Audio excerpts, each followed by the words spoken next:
Con el objetivo de actualizar los conocimientos de los distintos profesionales vinculados al tema de la violencia, la Escuela de Psicología de la Universidad Santo Tomás Talca realizó las primeras jornadas temáticas Actuación profesional en situaciones de violencia de género. Esto en el contexto de la entrada en vigencia de la Ley 20.066 de violencia intrafamiliar, que define como sus objetivos principales la prevención, sanción y erradicación de este fenómeno y, por supuesto, la protección de las víctimas. Al respecto, la coordinadora de la Clínica de Atención Psicológica de la UST, Paola Merino, señaló que es importante considerar que no es lo mismo trabajar en violencia intrafamiliar que trabajar en género, ya que sin el conocimiento y comprensión de aspectos psicológicos, sociales y jurídicos, la intervención puede resultar insuficiente o inadecuada. Mira, nosotros hemos organizado precisamente estas primeras jornadas de actuación profesional en situaciones de violencia de género, porque desde el año en donde se promulga esta nueva ley, ¿cierto?, hay requisitos de poder capacitar al profesional y a las personas que atienden de manera directa o indirectamente este tipo de situaciones. ¿Ya? Entonces, nosotros estamos viendo la necesidad, ¿cierto?, de poder capacitar realmente desde lo que es trabajar en género, porque no es lo mismo trabajar con mujeres que trabajar en género. La jornada contó con destacados expositores, como la jueza del Tribunal de Familia, Carla Valladares, profesionales del Servicio Nacional de la Mujer que trabajan en los programas de violencia intrafamiliar con hombres y mujeres y expertos de la Universidad Santo Tomás.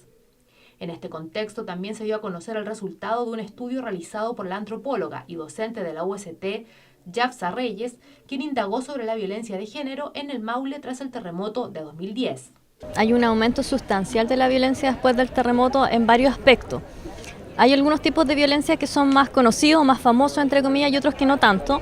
No obstante, después del terremoto hay un aumento de violencia en todos estos tipos de violencia. Primero, violencia doméstica y sexual. Tenemos desde el año 2010 hasta ahora un incremento de un 650% más o menos en denuncias por abuso sexual. Y esto es más alarmante porque de los delitos de violación y de abuso sexual solamente se denuncia el 20%. Entonces, si tenemos un 650% de incremento, la cifra real es alarmante. Esto en gran medida se debe a las condiciones en las que viven las mujeres después del terremoto, que es la precariedad de las mediaguas en los campamentos o bien porque las casas están altamente hacinadas. Otro aspecto súper importante es que después del terremoto, 22.000 mujeres perdieron el empleo.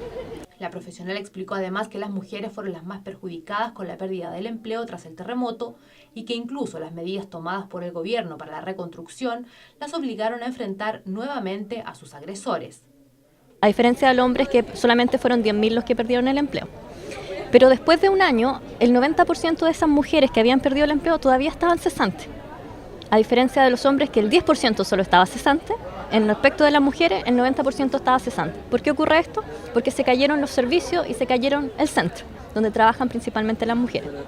Otro aspecto importante que tiene que ver con otro tipo de violencia, que es más institucional, hace referencia a que las mujeres que se les cayó la casa, pero que no estaban separadas legalmente, no tenían derecho a optar a un subsidio. Por lo tanto, tuvieron que tomar contacto con sus agresores o sus ex agresores para que les diera el divorcio. Y esa situación es una situación que ejerce el Estado, una situación de violencia que ejerce el Estado hacia las mujeres. ¿Por qué el Estado?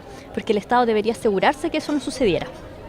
Pero como no existió una política real de reconstrucción, el Estado favoreció a que esas mujeres tuvieran que volver y retomar contacto con sus agresores para que firmara el divorcio. Y así un innumerable aumento de violencia en distintos aspectos. Con estas primeras jornadas se pretendió contribuir con la capacitación que tanto autoridades como profesionales deben tener para entregar una atención más efectiva a las víctimas de la violencia de género.